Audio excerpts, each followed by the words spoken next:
தமிழகத்தில் எத்தனையோ இடத்துல பாரதிய ஜனதா கட்சியினுடைய தெருமுனை பிரச்சார கூட்டம் நடத்தப்பட்டிருந்தாலும் 22,530 இடத்தில் நடந்திருந்தாலும் கூட எங்கேயும் இவ்வளவு பெரிய அளவில் நம்முடைய தாய்மார்கள் சகோதரிகள் வந்து நான் பார்த்தது கிடையாது. இந்த அளவுக்கு நீங்க வந்திருக்கிறீங்கன்னா உங்களுடைய சட்டமன்ற உறுப்பினர், முன்னாள் அமைச்சர், ஏழை பங்காளர், அற்புதமான ஒரு பண்பாளர், உங்களோடு தொடர்ந்து சட்டமன்ற உறுப்பினராக 3 முறை இதே இடத்துல போட்டியிட்டு வெற்றி பெற்று 4வது முறையும் கூட மிகப்பெரிய வாக்கு வித்தியாசத்தில் அவரை வெற்றி பெற செய்ய வேண்டும் என்கின்ற உங்களுடைய எண்ண வெளிப்பாடு இங்க தெரிகிறது அன்பு சொந்தங்கள். அது மட்டும் இல்ல, நம்முடைய அண்ணன் அவர்கள் சொன்னது போல தொடர்ந்து அனைத்து இந்திய அண்ணா திராவிட முன்னேற்ற கழகத்தினுடைய கோட்டையாக ஏழை மக்கள் பெரிதும் நம்பிக்கை வைக்கக்கூடிய ஒரு பகுதியாக இங்க இருந்து கொண்டிருக்கின்றீர்கள். அதனாலதான் மாரியம்மன் திடல்ல ஒரு தெருமுனை பிரச்சார கூட்டத்திற்கு இவ்வளவு பெரிய அளவுல எல்லோரும் சாயந்தரம் எவ்வளவு வேலை இருந்தாலும் கூட அதெல்லாம் விட்டுட்டு வந்திருக்கிறீங்க. அதற்காக உங்களுடைய பாதத்தை தொட்டு வணங்கி எங்களுடைய நன்றிகளையும் கூட இந்த நேரத்தில் தெரிவித்துக் கொள்கின்றோம். அதே போல அனைத்து இந்திய அண்ணா திராவிட முன்னேற்ற கழகத்தினுடைய அந்த பகுதியினுடைய மாவட்ட துணை செயலாளர் அருமையண்ணன் செல்வதுரை அவர்கள், கட்சியினுடைய மூத்த தலைவர் அவர்களோடு இருக்கின்றார்கள்.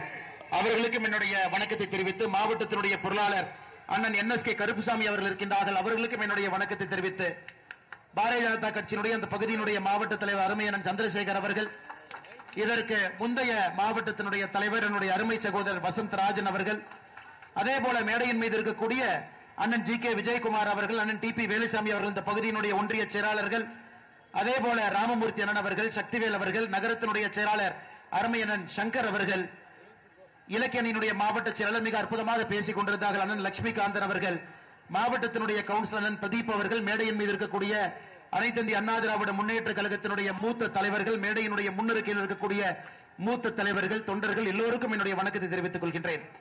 அதே போல பாரதிய ஜனதா கட்சியில் இணைந்திருக்கக்கூடிய முன்னாள் சட்டமன்ற உறுப்பினர் அண்ணன் சின்ராஜ் அவர்கள், அம்மா மக்கள் முன்னேற்ற கழகத்தினுடைய மாவட்டத்தினுடைய செயலாளர் அண்ணன் SR சதீஷ்குமார் அவர்கள் இருக்கின்றார்கள். அவர்களுக்கும் என்னுடைய வணக்கத்தை தெரிவித்து, ராஜகோபால் அண்ணன் சுந்தரராஜ் அவர்கள் பேச்சாளர் இருக்கின்றார்கள். அவர்களுக்கும் என்னுடைய வணக்கத்தை தெரிவித்து, பாரதிய ஜனதா கட்சியினுடைய சட்டமன்றத்தினுடைய அமைப்பாளர் அண்ணன் மாரிமுத்து அவர்கள், இணை அமைப்பாளர் கரு முத்தண்ணன் அவர்கள், மண்டல் தலைவர் அண்ணன் சம்பத் குமார் அவர்கள், கதிர்வேல் அவர்கள், பெரியதேவ அவர்கள், சவுந்தரராஜன் அவர்கள், வெள்ளியங்கரி அவர்கள், பாஸ்கரன் அவர்கள், ஜெயபிரகாஷ் அவர்கள், செந்தில் அவர்கள் மிகச் சிறப்பாக நம்ம எல்லாம் இந்த பகுதியிலே ஒருங்கிணைத்து இந்த கூட்டம் நடப்பதற்கு ஒரு முக்கிய காரணமாக இருக்கக்கூடிய அண்ணன் குழந்தைவேல் அவர்கள், மேடையின் மீது இருக்கக்கூடிய எல்லா பாரதிய ஜனதா கட்சியினுடைய அருமை தலைவர்கள், தொண்டர்கள் எல்லோருக்கும் என்னுடைய மாலை வணக்கத்தை தெரிவித்துக் கொள்கின்றேன். அருமை சொந்தங்களே, அண்ணன் SP வேலுமணி அவர்கள் பேசும் பொழுது எதற்காக திராவிட முன்னேற்ற கழகத்தினுடைய ஆட்சி தூக்கி எறியப்பட்டு நம்முடைய தேசிய ஜனநாயக கூட்டணியினுடைய ஆட்சி இங்க வரணும், அனைத்து இந்திய அண்ணா திராவிட முன்னேற்ற கழகத்தினுடைய ஆட்சி வரணும், அண்ணன் எடப்பாடி பழனிசாமி அவர்கள் எதற்காக நம்முடைய முதலமைச்சராக வர வேண்டும் என்று சொன்னார். நான் இப்ப சொல்றது உங்களுக்கு கொஞ்சம் வேதனையா இருந்தாலும் கூட நான் சொல்லணும்னு நினைக்கிறேங்க அம்மா. ஏன்னா தாய்மார்கள் இருக்கிறீங்க. 10ஆம் தேதிங்கிறது என்னங்க அம்மா, இன்னிலிருந்து 3 நாளைக்கு முன்னாடி விளாத்திக்குளம், தூத்துக்குடி பகுதியில் விளாத்திக்குளத்துல ஒரு குழந்தை 12வது பரீட்சை எழுதிட்டு வீட்டுக்கு வராங்க. ஒரு ஏழை குழந்தை. அம்மா கூலி வேலைக்கு போறாங்க. அந்த பாப்பாவுடைய பெயர் 17 வயசு இருக்கிறாள். அப்ப நான் பேர் சொல்லக்கூடாதுங்க, அது ஒரு குற்றமாயிரும். பாப்பாக்கு ஒரு பேர். 10வதுல அந்த பாப்பா 500க்கு 495 மதிப்பெண் வாங்கின பாப்பா. 500க்கு 495. ஒரு ஏழை குடும்பத்தினுடைய பாப்பா. வீட்டிலிருந்து டாய்லெட் இல்ல, ஒரு வயக்காட்டுக்கு போறாங்க. 6:30 மணிக்கு போறாங்க. 8:30 மணி வரைக்கும் அந்த பாப்பாவை காணோம். அப்பா அம்மா எல்லாம் தொலைட்டு போறாங்க, அந்த பாப்பாவை காணோம். 9 மணிக்கு காவல் நிலையத்துக்கு போறாங்க. விளாத்திக்குளம் பக்கத்துல ஒரு காவல் நிலையத்துக்கு. காவல் ஆய்வாளர், நான் கேஸ் எடுத்துக்க மாட்டேங்கம்மா, மகளிர் காவல் நிலையத்துக்கு போங்கிறாங்க. நைட்டு ஃபுல்லா தொலைவறாங்க, அந்த குழந்தையை காணோம். அடுத்த நாள் காலையில விளாத்திக்குளத்தில் இருக்கக்கூடிய அனைத்து மகளிர் காவல் நிலையத்துக்கு போறாங்க. அங்க இருக்கக்கூடிய காவல் ஆய்வாளர் என்ன சொல்றாருன்னா, உன் பொண்ணு யாரு கூடயாச்சும் ஓடி போயிருக்கும், போய் நல்லா தொலைவிட்டு வா அப்படின்னு. யாருகிட்ட? தாய் கிட்டீங்க. கேட்கக்கூடாத வார்த்தை, ஒரு தாய் கேட்கக்கூடாத வார்த்தை. மறுபடியும் வர்றாங்க, மத்தியானம் வரைக்கும் தொலைவுறாங்க. மத்தியானம் 1:30 மணிக்கு. அந்த பாப்பா காணாம போனது 10ஆம் தேதி சாயந்தரம் 6:30 மணிக்கு. 11ஆம் தேதி மத்தியானம் 1:30 மணிக்கு. எங்க இதற்கு முன்னாடி தொலைவுனாங்களோ வயல்வெளி பகுதியில் அந்த பாப்பா பாலியல் துன்புறுத்தப்பட்டு, கழுத்து நெரிக்கப்பட்டு, கொலை செய்து கயவர்கள் தூக்கி வீசிட்டு போயிட்டாங்க. திராவிட முன்னேற்ற கழகத்தினுடைய ஆட்சி எதற்காக தூக்கி எறியப்பட வேண்டும் என்று பல சம்பவங்களை சொன்னா கூட அந்த ஒரு சம்பவங்கம்மா, ஒரு பானை சோறுக்கு ஒரு சோறு பதம் என்பது போல, ஒரு ஏழை குடும்பத்தில் பிறந்த ஒரு குழந்தை படிப்பினால் மட்டும்தான் மேல வர முடியுங்க, வேற எதனாலே வர முடியாது. அந்த குழந்தைக்கு கஷ்டப்பட்டு படிக்க வைக்கிறாங்க. 500க்கு 495, இதை விட மார்க் வாங்க முடியுமா நீங்க சொல்லுங்க? 12வது பரீட்சை எழுதுறாங்க, வீட்டுல டாய்லெட் எல்லாம் வெளியே போறாங்க. அங்க இருக்கக்கூடிய காவல்துறை அதிகாரிகள் கம்ப்ளைண்ட் கொடுத்த உடனே அதை வாங்கி ஒரு 7:30 மணிக்கு அந்த ஊரை சுத்தி தொலாவி பக்கத்து ஊர்ல தொலாவுனா இது நடந்திருக்குமா? அவங்களை அலக்கழிச்சு அடுத்த விழாத்துக்குள்ள மகளிர் காவல் நிலையத்துக்கு போய் அங்க அவமானப்படுத்தி 1:30 மணிக்கு சடலை தடுத்திருக்கிறாங்க. ஆறுதல் சொல்றதுக்கு திமுக காரங்க போறாங்க, ஊருக்குள்ளேயே விடல. கனிமொழி அவர்கள் சென்றிருக்கின்றார்கள் என்று ஊருக்குள்ளேயே வராதீங்கட்டாங்க. இன்னைக்கு பட்டி தொட்டி எல்லாம் பெண்களுக்கு இருக்கக்கூடிய மிகப்பெரிய பிரச்சனை, யாருமே நிம்மதியா வீட்டுல தூங்க முடியலங்க, நடந்து போக முடியல, யாருக்குமே எங்கேயுமே உயிர் பயம் இருக்கு. நீ குழந்தை அந்த மாதிரி கொண்டு பண்ணிருக்காங்க. இந்த மாதிரி நான் சொல்லிக்கிட்டே போலாங்க. கிருஷ்ணகிரியில 2.5 வயசு குழந்தை பாலியல் வன்கொடுமை பண்ணி துன்புறுத்தி கொண்டிருக்கின்றார்கள். யாருன்னா திமுக பொறுப்பில் இருக்கக்கூடிய ஒரு நபர். அருமை சொந்தங்களே, அதனாலதான் நம்முடைய பிரதமர் அவர்கள் சமீபத்தில் சொன்னாங்க, புரட்சி தலைவி அம்மா அவர்கள் ஆட்சியில் இருக்கும் பொழுது பெண்களுக்கு எதிரான குற்றத்தை யாராச்சும் செஞ்சாங்கன்னா அவர்கள் இருக்க முடியுமா அப்படின்னு ஒரு கேள்வியை வச்சாங்க. அது புரட்சி தலைவி அம்மாவுடைய பிறந்த நாள்ல பாரத பிரதமர் அவர்கள் சொன்னார்கள். அப்படிப்பட்ட தமிழகத்தில் இன்னைக்கு திராவிட முன்னேற்ற கழகத்தினுடைய ஆட்சியில ஒரு குழந்தை, பெண் குழந்தையா இருக்கட்டும், தாய்மாரா இருக்கட்டும், மூதாட்டியா இருக்கட்டும், 65 வயது 75 வயது மூதாட்டியா இருக்கட்டும், யாருக்குமே பாதுகாப்பு இல்லாத ஒரு தமிழகம். இந்த ஒரே ஒரு காரணத்திற்காக நீங்க திராவிட முன்னேற்ற கழகத்தை ஆட்சியிலிருந்து தூக்கி போட வேண்டிய கட்டாயம் நமக்கு இருக்குதுங்க. அம்மா அண்ணன் எடப்பாடி பழனிசாமி அவர்கள் நல்ல அனுபவம், முதலமைச்சராக அனுபவம், சட்டமன்ற உறுப்பினராக அனுபவம், ஏழை மக்களோடு சேர்ந்து பழகிய ஒரு அனுபவம், விவசாய குடும்பத்தில் பிறந்த ஒரு அனுபவம், சின்ன ஒரு கிராமத்தில் பிறந்த இன்னைக்கு ஒரு மிகப்பெரிய கட்சியினுடைய பொதுச் செயலராக இருக்கக்கூடிய அனுபவம். அரசியல்ல ஒரு பொறுப்புக்கு வர்றவங்க, அதிகாரத்துக்கு வர்றவங்க இப்படித்தான் இருக்கணும்னு நினைப்போம். நம்மள மாதிரி இருக்கணும், நம்ம பிரச்சனையை புரிஞ்சுக்கணும், நம்மளைய பார்த்தாலே என்னன்னு அவங்களுக்கு தெரியணும். தங்க தட்டுல சாப்பிட்டு கூடாது, தங்க ஸ்பூன்ல சாப்பிட்டு கூடாது, காலையில 11 மணிக்கு எந்திரிச்சிருக்க கூடாது, தோட்டத்தில் வேலை செஞ்சிருக்கணும். அவர்கள் நம்முடைய தலைவர்களாக வந்தால் நம் பிரச்சனை தெரியும் என்று நினைப்போம். இன்னைக்கு அந்த மாதிரி ஒரு தலைவர் நமக்கு இருக்கிறாங்க. முதலமைச்சர் வேட்பாளர் நம் முன்னால் இருக்கின்றார்கள். நீங்க எதுவுமே யோசிக்கிறதுக்கு ஒண்ணுமே இல்லைங்க. நான் தொண்டாமுத்தூர் தொகுதிக்குள்ள வரும் பொழுது திமுக காரங்க இன்னைக்கு போஸ்ட் மட்டும்தான், வேற எங்கேயும் மக்கள் அவங்களை எங்கேயும் ஊருக்குள்ளேயே விடுறதில்லை. ஒரு போஸ்ட் ஒட்டிந்தாங்க தொண்டாமுத்தூர் தொகுதிக்கு வெளியே பார்த்தேன், இந்த முறை வெச்ச குறி தப்பாது தொண்டாமுத்தூர்ல 3 முறை தோத்து மறுபடியும் அதே குறியை வைத்து மறுபடியும் தொண்டாமுத்தூர்ல மிகப்பெரிய வாக்கு வித்தியாசத்தில் திராவிட முன்னேற்ற கழகம் நீங்க தோக்கத்தான் போறாங்க. அதுக்கு எதுக்கு வீணா போஸ்டுக்கு செலவு பண்ணி அது ஒற்றவங்களுக்கு எல்லாம் செலவு பண்ணிட்டு ஏதை பண்ணிட்டு இருக்கிறீங்க? இன்னைக்கு திராவிட முன்னேற்ற கழகத்தை பொறுத்தவரை நாங்க தாய்மார்களுடைய வங்கி கணக்குக்கு 5000 ரூபாய் போட்டோம், 5000 ரூபாய் போட்டோம். இது ஒரு படத்துல ஜனகராஜன் ஒரு டவுன் பஸ் ஏற போற, எதுக்கு சந்தோஷமா இருக்கீங்கன்னா என் பொண்டாட்டி ஊருக்கு போயிட்டு அதனால நான் சந்தோஷமா இருக்கிறேன். அந்த மாதிரி இல்லைங்க. இன்னைக்கு தாய்மார்களுக்கு தெரியும், இன்னைக்கு அதனால தாய்மார்கள் சந்தோஷமா இருக்கிறாங்க. 5000 ரூபாய் அக்கௌண்ட்டுக்கு வந்துருச்சு, எங்களுக்கு ஓட்டு போட போறாங்க. எந்த தாய்மார்களும் சந்தோஷம் அல்ல, அவங்களுக்கு வர வேண்டிய பணம் வங்கி கணக்குக்கு வந்திருக்கு, அவ்வளவுதான். உங்க பணம் உங்க வங்கி கணக்குக்கு வந்திருக்கு. இதுல சந்தோஷப்படுறதுக்கு ஒண்ணு இல்லைங்களேங்கம்மா. 28 மாதம் பணம் கொடுக்காம, 28 மாதம் பணம் கொடுக்காம சட்டமன்றத்தில் நம்முடைய சட்டமன்ற உறுப்பினர்கள் எல்லாம் சண்டை போட்டு 29வது மாசத்துல 1000 ரூபாய் கொடுத்து இன்னைக்கு 32 மாசத்துக்கு 32,000 ரூபாய், பொங்கலுக்கு 5000, மொத்தமா திராவிட முன்னேற்ற கழகம் இந்த ஆட்சியில உங்களுக்கு 5 ஆண்டுகள்ல கொடுத்த பணம் என்பது 37,000. 1825 நாளுங்கம்மா. கணக்கு போட்டு பார்த்தா ஒரு நாளைக்கு 20 ரூபாய் கொடுத்திருக்காங்க. ஒரு நாளைக்கு 20 ரூபாய் உங்களுடைய வங்கி கணக்கு கொடுத்திருக்காங்க. ஒரு நாளைக்கு 20 ரூபாய். எதுக்கு திமுக காரங்க கொக்கரிச்சிட்டு இருக்காங்கன்னு எனக்கு தெரியலீங்க. ஆனா இன்னைக்கு 28 மாதமும் வர வேண்டிய பணம் வரல.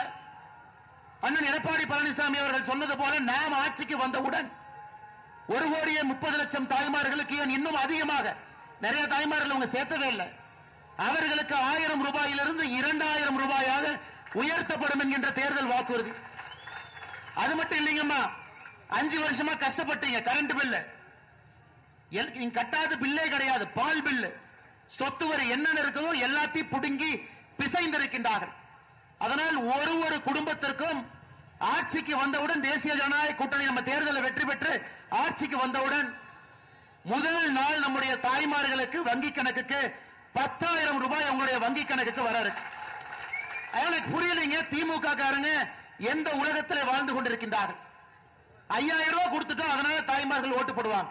தாய்மார்களுக்கு வர வேண்டிய பணத்தை அதுவும் சரியாக கொடுக்காம பாதி பணத்தை கொடுத்துட்டு 5 வருடத்தில் 1825 நாள்ல ஒரு நாளைக்கு 20 ரூபாய் கொடுத்துட்டு தாய்மார்களுக்கு எதிராக சட்டம் ஒழுங்கு சீர்குலைத்து 17 வயசு இருக்கக்கூடிய குழந்தை பாலியல் வன்கொடுமையில துன்புறுத்தப்பட்டு இறந்து, 2.5 வயசு குழந்தை கிருஷ்ணகிரியில இறந்து, கோயம்புத்தூர்ல விமான நிலையத்துக்கு பக்கத்துல ஒரு கல்லூரியில படிக்கக்கூடிய குழந்தைக்கு பாலியல் தொந்தரவு கொடுத்து எப்படிப்பட்ட ஆட்சியை நடத்திக்கிட்டு இருக்கிறாங்க.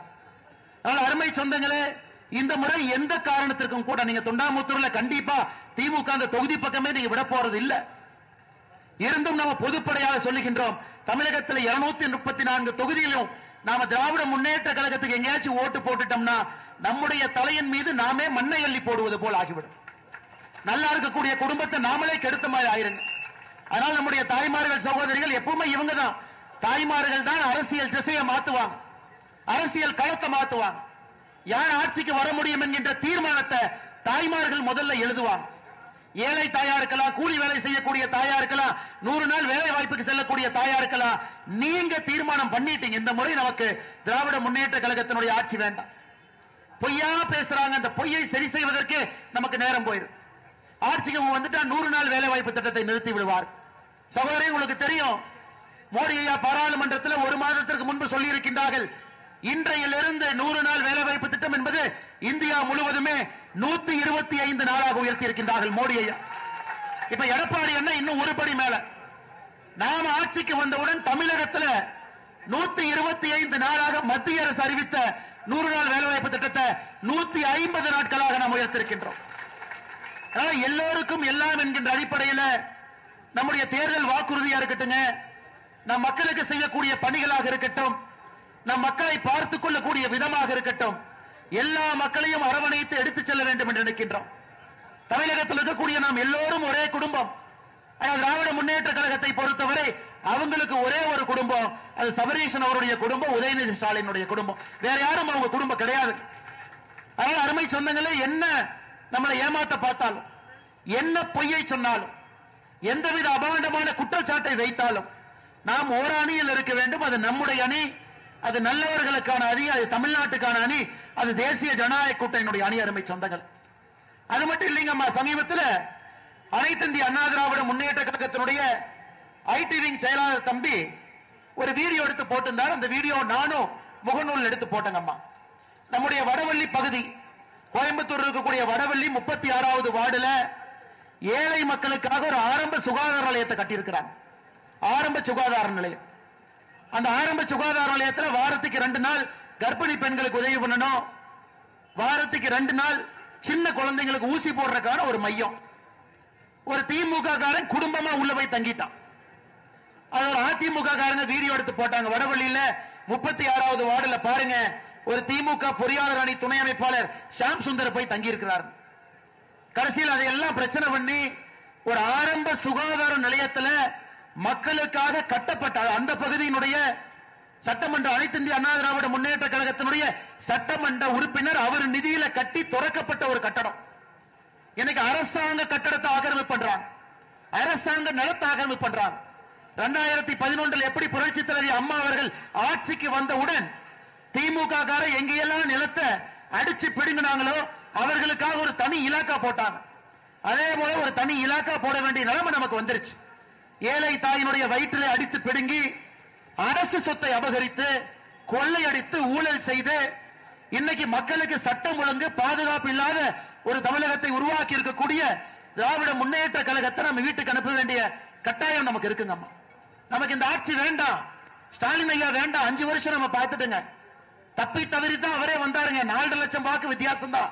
2021 தேர்தலை மொத்தமா எடுத்துக்கிட்டீங்கன்னா அனைத்து இந்திய அண்ணா திராவிட முன்னேற்ற கழகம் தலைமையிலான தேசிய ஜனநாயக கூட்டணியும் திராவிட முன்னேற்ற கழக கூட்டணி அந்த பக்கம் பாத்தீங்கன்னா மொத்த தமிழ்நாட்டுக்கு சேர்த்து 4.5 லட்சம் ஓட்டு தான் வித்தியாசம். அது ஒரு பெரிய வித்தியாசம் கிடையாதுங்க. அதனால் இந்த முறை எந்த காரணத்திற்கும் கூட திராவிட முன்னேற்ற கழகத்தை நாம் ஆட்சியில் விடக்கூடாது. அவங்க நமக்கு வேண்டாம், வெறும் பொய்ய மட்டும் சொல்றாங்க. இன்னைக்கு எதற்காக பாரதிய ஜனதா கட்சி நாம் எல்லோரும் ஒரே அணியில ஒருங்கிணைந்து அண்ணன் எடப்பாடி பழனிசாமி அவர்களை முதலமைச்சராக கொண்டு வர வேண்டும் என்று ஏன் பேசுகின்றோம்? ஏன்னா பாரத தலைவர் ஐயா நரேந்திர மோடி அவர்கள் உத்தரவு போட்டிருக்கிறாங்க. என்ன சொல்லியிருக்கிறாங்க? அதிமுக ஆட்சியில் இருந்த பொழுது இந்தியாவில் எங்கேயுமே 2016 இருந்து 21 வரை ஒரே நேரத்தில் 11 மருத்துவக் கல்லூரி ஒரே நேரத்தில் நம்ம கொடுக்கலீங்கம்மா. தமிழகத்துக்கு கொடுத்தோம், கேட்டு வாங்கினாங்க, சிறப்பா செஞ்சாங்க. நீலகிரியிலிருந்து கொங்கு மண்டலத்தில் 6 கல்லூரிகளை திறந்து இன்னைக்கு குழந்தைங்க எல்லாம் மருத்துவம் படிக்கிறாங்க. அதே போல அதிமுக அங்கே ஆட்சியில் இருந்த பொழுது மத்திய அரசுடைய திட்டங்கள் இங்கே முழுமையாக வந்துச்சு.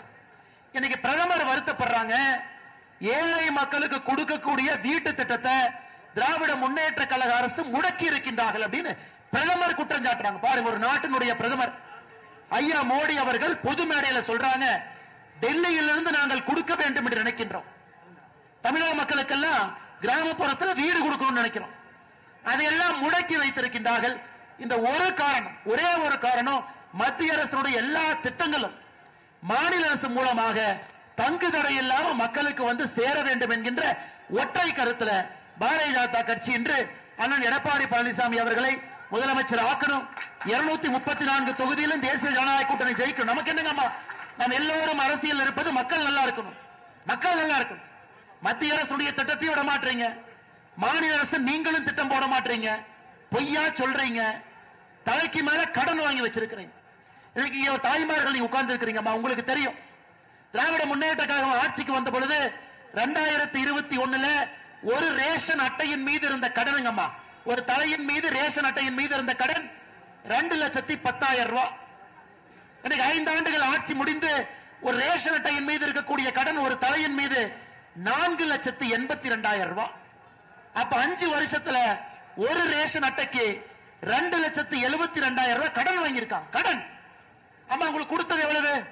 32,000 ரூபாய், 32 மாசம் 1000, 5,000 ரூபாய் பொங்கல், 37,000.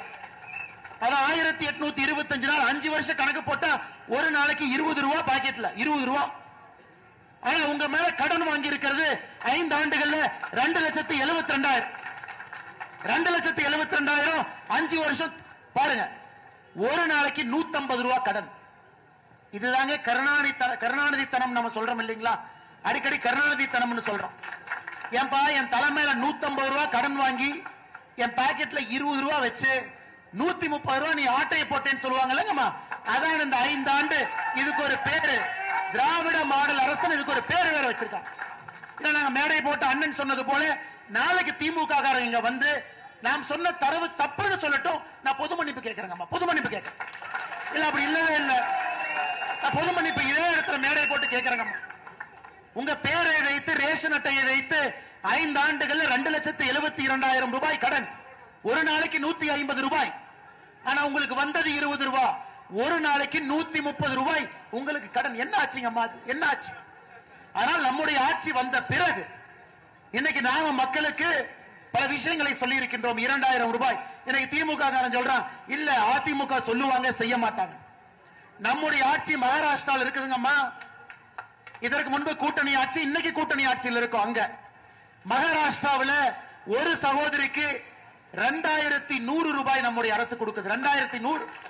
அப்ப இங்க அனைத்து இந்திய அண்ணா திராவிட முன்னேற்ற கழகத்தினுடைய பொதுச் செயலாளர் எடப்பாடி பழனிசாமி அவர்கள் ஒரு சகோதரிக்கு 2,000 கொடுப்போம்னா முதல் மாசம் முதல் நாள் 2,000 ரூபாய் கொடுப்போம்மா, 29வது மாசம் கொடுக்க மாட்டோம். அதனால எந்த அடிப்படையிலும் நீங்க திமுகவுக்கு வாக்களிக்க வேண்டிய அவசியம் இல்லைங்க. சட்டம் ஒழுங்கு கெட்டு போச்சு. தலை மீது கடன் சொல்றேன்னு சொல்லக்கூடிய பணம் நேரத்துக்கு வர்றதில்லை. எந்த இடத்திலும் கூட எந்த வேலையும் செய்யலீங்கம்மா. இன்னைக்கு ஜிடி நாயுடு பாலம், அதுக்கு மட்டும் முதலமைச்சர் வர்றாரு. அடிக்கல் நாட்டினது யாரு? அனைத்து இந்திய அண்ணா திராவிட முன்னேற்ற கழகம். கோயம்புத்தூர் மாவட்டத்துக்குள்ள சுத்தி சுத்தி சுத்தி சுத்தி முதலமைச்சர் வந்து சாம்பிராணி போடுற மாதிரி போட்டுக்கிட்டே இருக்காரு. மக்களுக்கு சாம்பிராணி போடுற மாதிரி. அவர் எதுக்கு வர மாட்டார், நேரா வருவாரு. ஒரு லைப்ரரியை பாக்குறதுக்காக ஒரு 10 பேர் சேருவாங்க, திரும்ப பிளைட்ல போயிருவார். அடிப்படையில் கிராமப்புறத்துக்கு ஆரம்ப சுகாதார நிலையத்தை கட்டி கொடுத்தாங்களா? இல்லை, இந்த ஆட்சியில் வரலீங்க. கிராமப்புறத்துக்கு பேருந்து நிலையம் இந்த ஆட்சியில் வரல. அண்ணன் எஸ்பிபி அவர்கள் சொன்னது போல அடுத்த கட்டம் செல்வதற்கான உயர் சிகிச்சை இந்த ஆட்சியில் இல்ல. ஏழை மக்கள் மடிந்து கொண்டிருக்கின்றார்கள். நான் ஒரே ஒரு புள்ளி விவரத்தை சொல்றேன் பாருங்கம்மா. நாம எல்லாம் கூட்டம் போட்டு சொல்றோம் தமிழகத்தில் ரேப் அதிகமாயிருச்சு, தமிழகத்தில் பெண்களுக்கு எதிரான குற்றம் அதிகமாயிருச்சு. நேற்று நம்முடைய உள்துறை செயலாளர் பத்திரிகையாளர் சந்திப்பு நடத்துறார். நீங்க பாருங்கம்மா, தமிழகத்தினுடைய உள்துறை அமைச்சர் யாருன்னா முதலமைச்சர். பயந்து போய் அவரு வரல, டிஜிபி அனுப்புறாரு, கமிஷனர் அனுப்புறாரு, உள்துறை செயலர் அனுப்புறாரு. 5 பேரை வந்து இந்த மாடுகள்லாம் ஆடுகள்லாம் பாத்தீங்கன்னா இந்த பக்கரா ஆடு மாதிரி வந்து நிக்கும். அந்த மாதிரி 5 பேர் உட்கார்ந்து பத்திரிகையாளர் சந்திப்பு நடத்துறாங்க. அதுல அவங்க தரவு கொடுக்கறாங்கம்மா. 5 ஆண்டுகள்ல தமிழகத்தில் நடந்த கொலை மட்டுமே 5 ஆண்டுகள்ல தமிழகத்தில் நடந்த கொலை 8008 பேர் தமிழகத்திலே வெட்டி படுகொலை செய்யப்பட்டிருக்கின்றார்கள். 5 ஆண்டுகள் 5 ஆண்டுகள் நடந்த கற்பழிப்பு மட்டுமே தமிழகத்தில் 2080. 5 ஆண்டுகள்ல இது நல்லா கேளுங்கம்மா, 5 ஆண்டுகள்ல 18 வயசுக்கு கீழ் இருக்கக்கூடிய பெண் குழந்தை 18 வயசு கீழ் இருக்கக்கூடிய பெண் குழந்தையின் மீது நடத்தப்பட்ட குற்ற சம்பவங்கள் 5 ஆண்டுகள்ல 39,900. நல்லா கேட்டுக்கம்மா, 39,900. அப்ப ஒரு நாளைக்கு தமிழகத்தில் 18 வயசுக்கு கீழே இருக்கக்கூடிய பெண் குழந்தைகள் 22 பேர் ஒரு நாளைக்கு. இன்னைக்கு 22 பெண் குழந்தைகள் தமிழகத்தில் 18 வயசுக்கு கீழே அவர்கள் மீது குற்றம் நடந்திருக்கு. எந்த மண்ணாங்கட்டி ஆட்சி நடத்துறாங்கம்மா? மண்ணாங்கட்டி ஆட்சி. 39,900 பெண் குழந்தைகள் 18 வயசு கீழே. நான் சொல்லுங்கம்மா, நேற்று உள்துறை செயலாளர் அவர் நடத்திய பத்திரிகையாளர் சந்திப்புல கொடுத்த பேட்டி நான் சொல்றேன். எந்த காரணத்திற்கும் திராவிட முன்னேற்ற கழகம் தமிழகத்தில் திரும்ப ஆட்சிக்கு வரக்கூடாதுங்கம்மா. எந்த காரணத்திற்கும் நம்முடைய குழந்தைகள் நிம்மதியா இருக்க மாட்டாங்க. ஆனால் இன்னைக்கு நம்முடைய உறுதி என்ன? மேல மோடி ஐயா இருக்காங்க, கீழே எடப்பாடி அண்ணன் இருக்காங்க. கோயம்புத்தூரை பொறுத்தவரை இந்த பகுதியினுடைய வளர்ச்சிக்கு மறுபடியும் அண்ணன் எஸ்பி வேலுமணி அவர்கள் வரப்போறாங்க. நம்முடைய நோக்கம் என்னன்னா, கோயம்புத்தூர் இந்த 5 ஆண்டுகள் கோயம்புத்தூர் 5 ஆண்டுகள்ல எஸ்பி வேலுமணி என்ன ஒரு சின்ன தப்பு பண்ணிட்டார். 2021 என்ன பண்ணாருனாங்க, 10க்கு 10 ஜெயிச்சார். 10க்கு 10 அந்த 10க்கு 10 ஜெயிச்சது பண்ண தப்புக்கு திமுக என்ன பனிஷ்மெண்ட் கொடுத்தான்னு தெரியுமாங்கம்மா? நீங்களாம் நம்ம சில விஷயத்தை மறந்துடுறோம்.